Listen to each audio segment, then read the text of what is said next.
사도 바울은 당시 세계관 속에서 가장 큰 도시라고 할 수 있었던 로마를 방문하기를 참 원했습니다.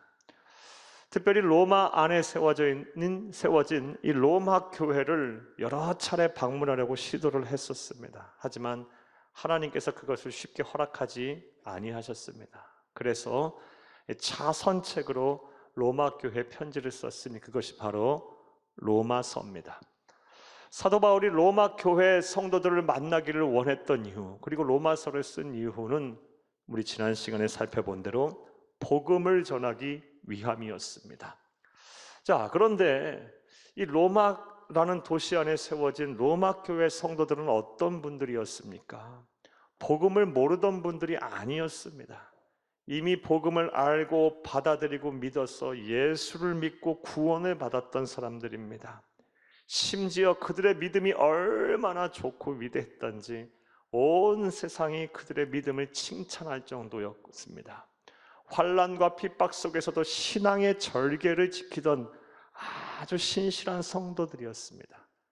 그런 성도들을 향해서 복음을 전하기 위해서 그렇게 가려고 했고, 그것이 여의치 않자 로마서를 썼습니다.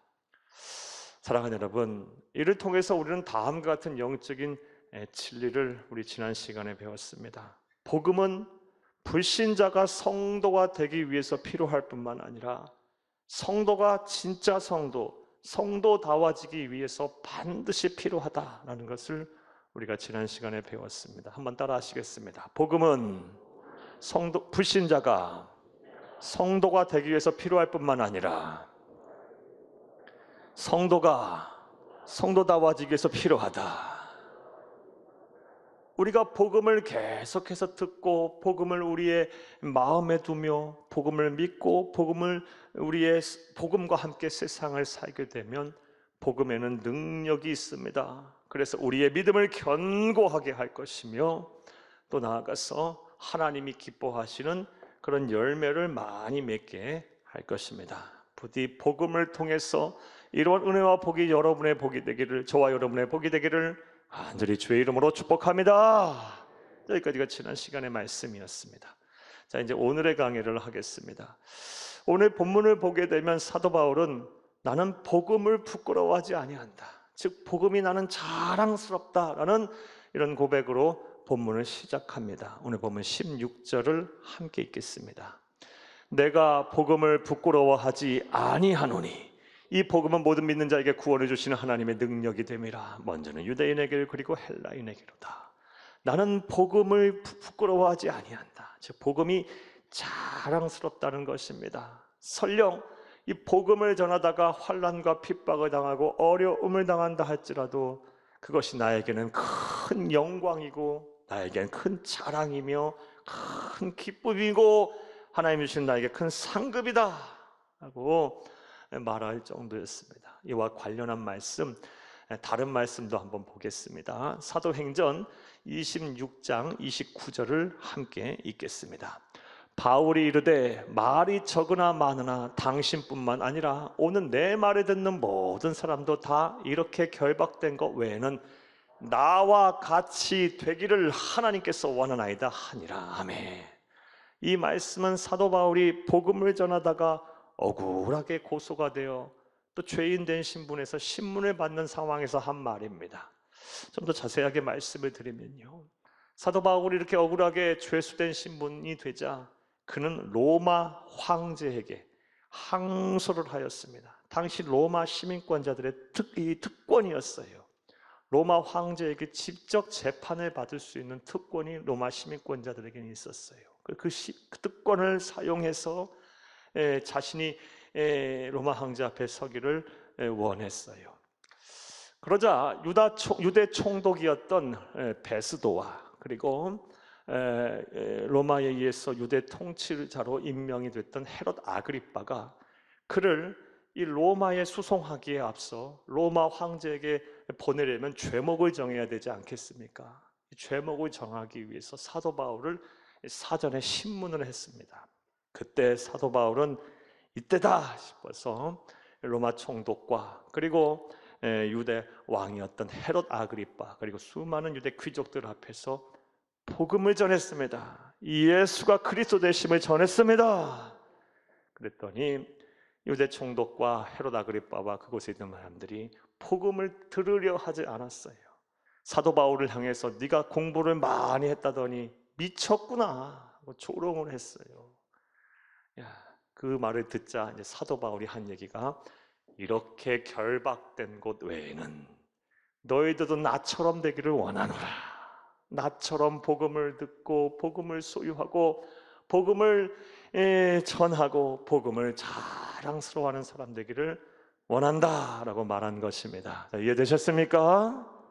사랑하는 여러분, 이처럼 성령의 사람, 그리고 예수님의 참된 제자의 표상이자 온전한 성도의 본보기가 되는 사도 바울은 복음을 자랑했어요. 복음을 전하는 것을 참 영광으로 생각했어요. 복음을 소중하게 여겼어요. 그러므로 우리 또한 이런 사도 바울을 본받아 복음을 소중하게 생각하며 복음을 자랑스러워하는 저와 여러분 되기를 간절히 주의 이름으로 부탁합니다. 이렇게 복음을 자랑스러워하는 것은 우리가 해도 되고 안 해도 되고의 문제가 아닙니다. 이건 선택사항이 아닙니다. 왜냐하면 하나님께서 정말 강력하게 원하시는 당신의 뜻이기 때문입니다. 이와 관련한 말씀 보겠습니다. 마가복음 8장 38절을 함께 읽겠습니다. 누구든지 이 음란하고 죄 많은 세대에서 나와 내 말을 부끄러워하면 인자도 아버지의 그 영광으로 거룩한 천사들과 함께 올 때에 그 사람을 부끄러워하리라. 아멘. 언젠가 우리들은 다 때가 되면 하나님 앞에 설 날이 올 것입니다. 개인의 종말이 됐든 아니면 우리 주님께서 재림하실 거예요. 세상의 끝이 오든 반드시 하나님 앞에 설 날이 올 텐데, 하나님 무슨 말씀하십니까? 누구든지 이 음란하고 죄 많은 세대에서 나와 내 말을 부끄러워했던 자들, 복음을 자랑스럽게 생각하지 않았던 자들은 예수님께서 아버지의 영광으로 거룩한 천사들과 함께 올 때에, 재림하실 때에, 우리가 언젠가 하나님 앞에 설 때에 나도 그 사람을 부끄러워하리라. 사랑하는 여러분, 하나님께서, 우리 주 예수님께서 나를 부끄러워하고 나를 모른다 하신다면, 사랑하는 여러분, 여러분은 어떻게 하시겠습니까? 여러분 어쩌시랍니까? 여러분 어떻게 하실 것입니까? 그때 가서 후회한데 돌이켰는데 무슨 소용이 있습니까? 복음을 자랑스러워 하시기를 간절히 주의 이름으로 부탁합니다. 자, 그렇다면 이제 다음 같은 생각을 좀 더 깊게 해보겠습니다. 우리가 자랑스러워하고 우리가 세상 앞에 다 전해야 할 이 복음의 핵심은 무엇일까요?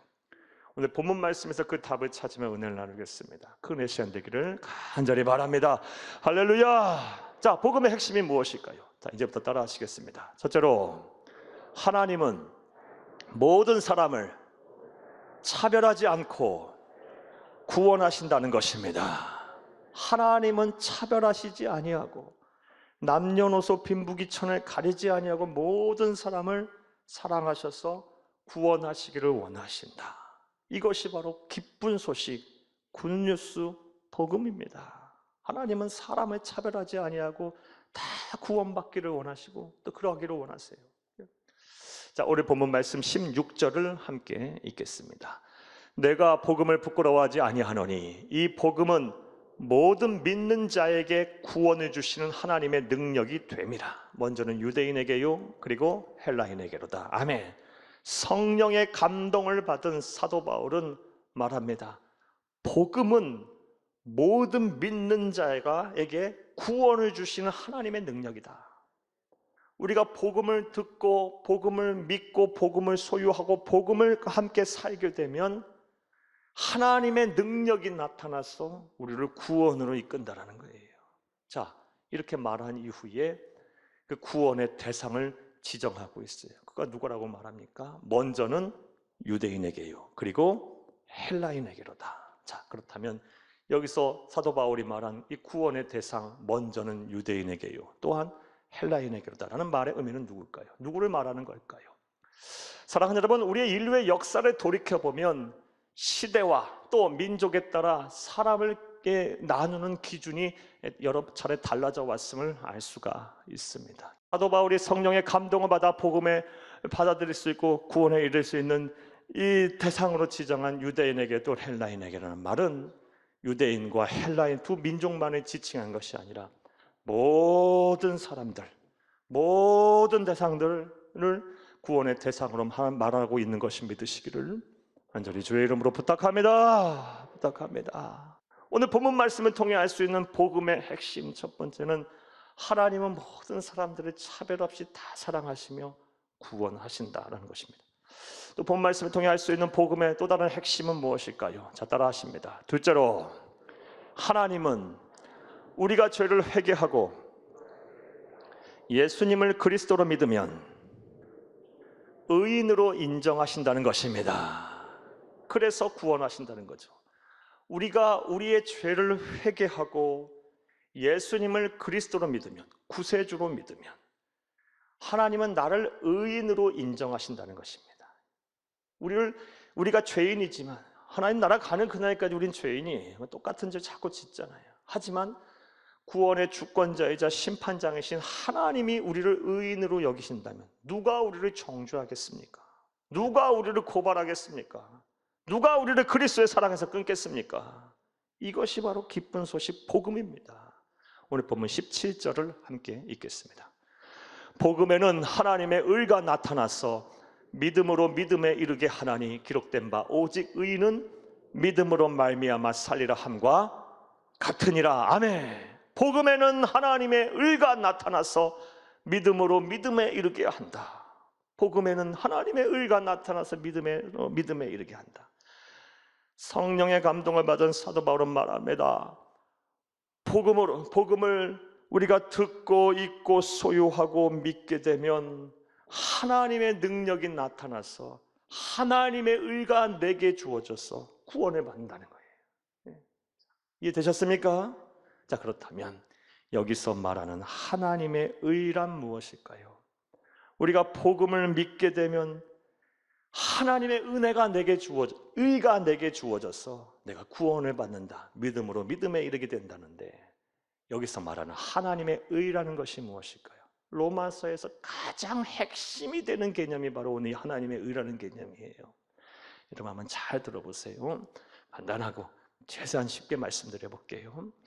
사랑하는 여러분, 이 하나님의 의라는 개념을 우리가 로마서에 나오는 의라는 개념을 이해하려면 인간의 아주 근원적인 문제, 그리고 인간이 어떤 존재인가를 우리가 먼저 알아야 합니다.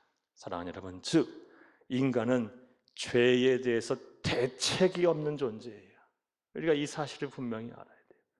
우리 인간의 힘으로 능력으로 이 죄의 문제를 아무도 해결할 수 없어요. 이 죄에 대해서는 대책이 없는 자연인의 상태에선 그런 존재라는 것을 우리 인정해야 돼요. 사랑하는 여러분, 일회시조 아담과 하와가 하나님의 말씀에 불순종하여 신라가 난 이후부터 이 세상의 모든 사람들은 이 원죄 아래 있게 됐어요. 오리지널 신, 이 원죄 아래 있게 됐어요.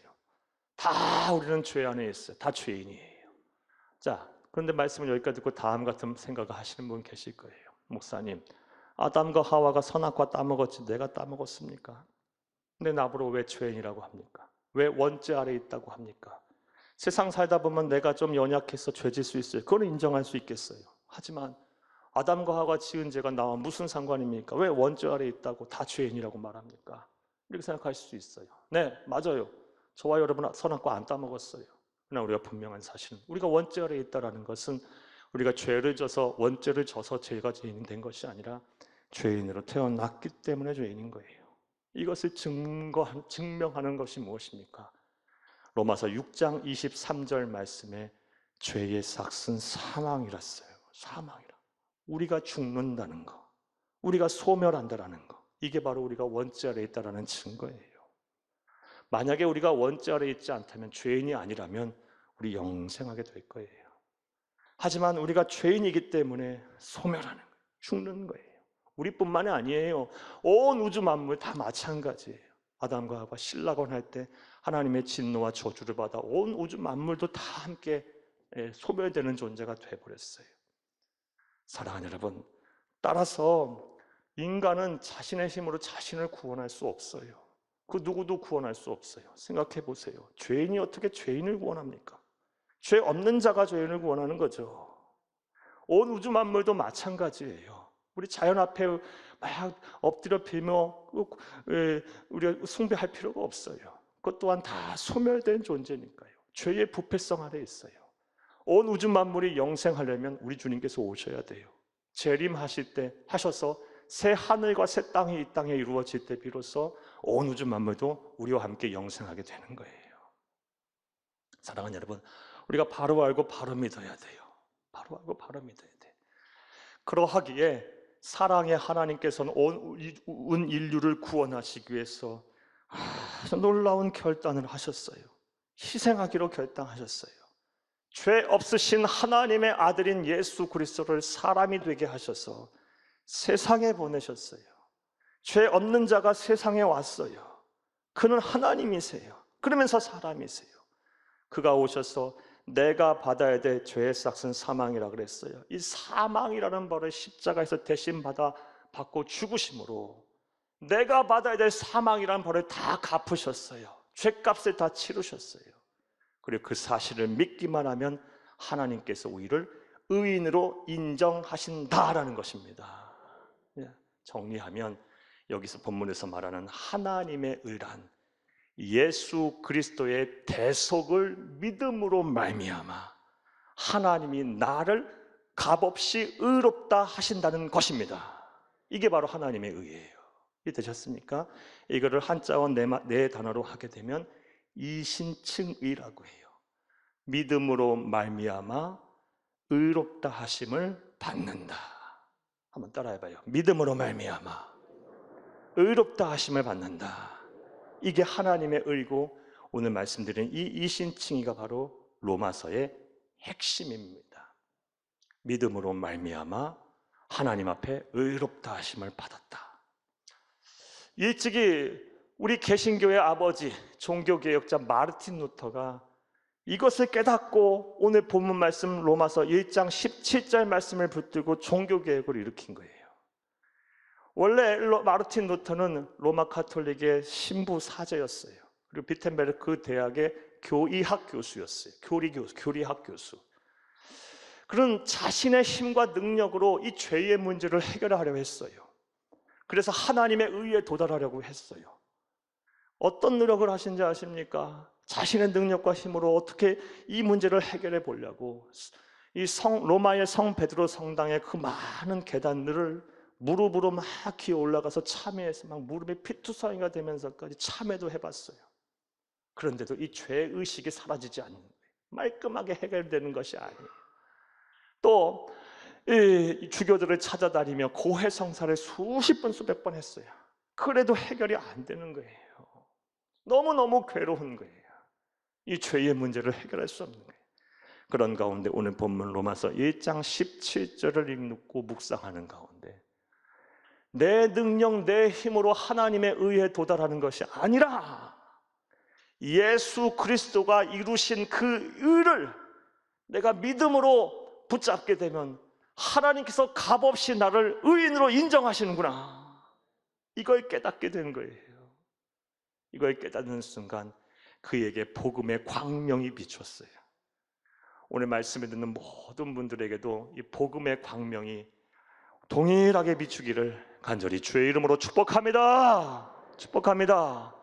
이제 여러분의 능력과 여러분의 힘으로 하나님의 의에 도달할 수 있다는 착각을 버리시기 바랍니다. 우리의 힘과 능력, 어떠한 노력으로 우리는 구원에 이를 수 없어요. 사랑하는 여러분, 아무리 사람들이 착한 행동을 하고 선행을 하고 세상에서 말하는 다른 종교에서 말하는 공덕을 쌓아도 우리는 구원에 이를 수 없어요. 하나님의 의에 이를 수 없어요.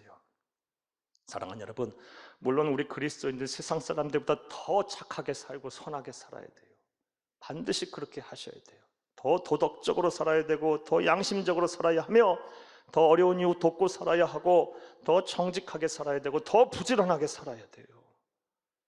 왜냐하면 그것은 하나님의 자녀로서 하나님의 백성으로 우리가 이 땅에 하나님의 나라를 이루기 위한 삶의 아주 기본적인 자세이기 때문이고 우리 주님이 걸어가신 길이기 때문이에요. 하지만 그것은 구원과는 별개의 문제인 거예요. 또한 우리가 세상의 이치와 도를 터득하고 깨달은다고 해서 우리가 하나님의 의에 도달할 수 있는 것이 아니에요. 절대로 안 돼요. 여러분 평생 벽을 보고 수행을 하고 고행을 하고 뭐 기가 막힌 참선을 한다. 그 인간적으로 볼 때 참 존경할 만해요. 하지만 그것 또한 부질없는 일이에요. 하나님의 의에 도달할 수 없어요. 그런 극기와 절제 참 초인적인 삶이에요. 참 존경스러워요. 하지만 그건 또 구원과 하나님의 의에 도달하는 것과는 또 별개의 문제인 거예요. 우리가 아무리 많은 재산과 또 부와 명예를 소유하고 권력을 소유한들 그것이 나를 하나님의 의에 도달하게 하지 않아요. 하나님의 도달하는 의에 도달하는 유일한 방법, 그 의를 충족하는 유일한 방법, 구원에 이르는 방법은 오직 우리의 죄를 회개하고 예수님을 그리스도로 믿으면 되는 거예요. 그러면 값없이 하나님께서 우리를 의인으로 칭하시고 구원을 베푸시는 것입니다. 할렐루야! 이것이 우리가 자랑해야 하고 우리가 소유해야 하고 세상 끝날 때까지 꽉 붙들고 살아야 할, 반드시 지켜내야 할 믿음이에요. 이게 복음의 핵심이에요. 사랑하는 여러분, 다시 한번 여러분에게 부탁의 말씀드릴게요. 오늘 말씀에 듣는 모든 분들, 여러분의 힘과 능력과 의지로 구원에 이를 수 있다 착각하지 마세요.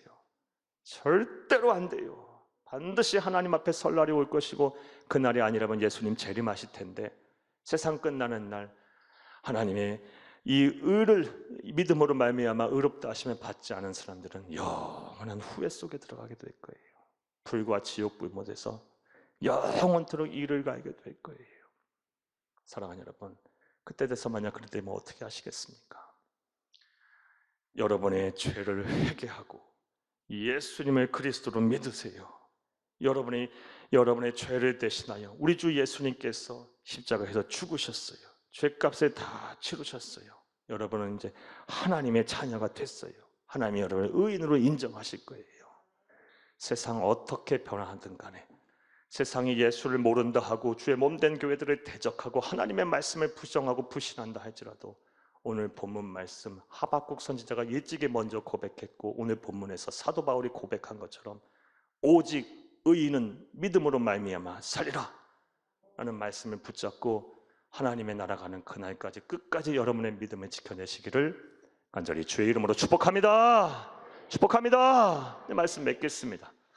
오늘은 복음의 핵심에 대해서 짧게나마 오늘 본 말씀을 통해서 강의했어요. 여러분 이해 잘 되셨습니까? 여러분 복음의 핵심을 들으셨어요. 이 복음의 핵심이 무엇입니까? 본문 말씀을 통해 알 수 있는 복음의 핵심은 하나님은 사람 차별하지 아니하고 모든 사람들을 구원하시기를 원하신다. 사랑하신다라는 거예요. 지금까지 내가 어떤 삶을 살았고 심지어 불신의 삶을 살았다 할지라도 지금 나도 구원받고 싶고 하나님 나도 나를 구원해 주시고 예수님이 나의 생명이 되시고 나의 구원자가 되시라는 믿음의 고백을 하고 결심한다면 하나님은 여러분 또 구원하실 거예요.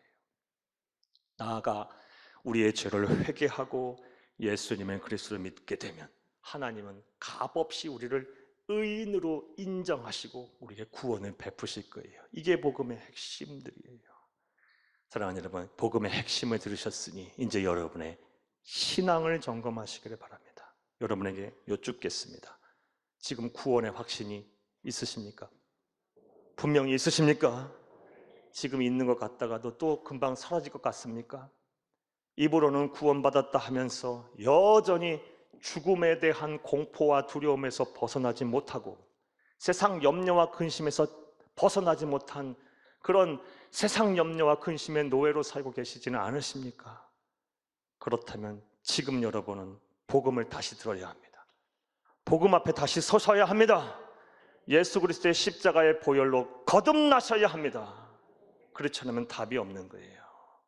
부디 말씀을 듣는 모든 분들, 말씀을 들은 모든 분들이 복음을 통해서 예수님을 그리스도로 믿고 생명의 주인, 삶의 주인으로 영접하여 하나님으로부터 값없이 의롭다 하심을 입으시기를 구원받고 영생하기를 간절히 주의 이름으로 축복합니다.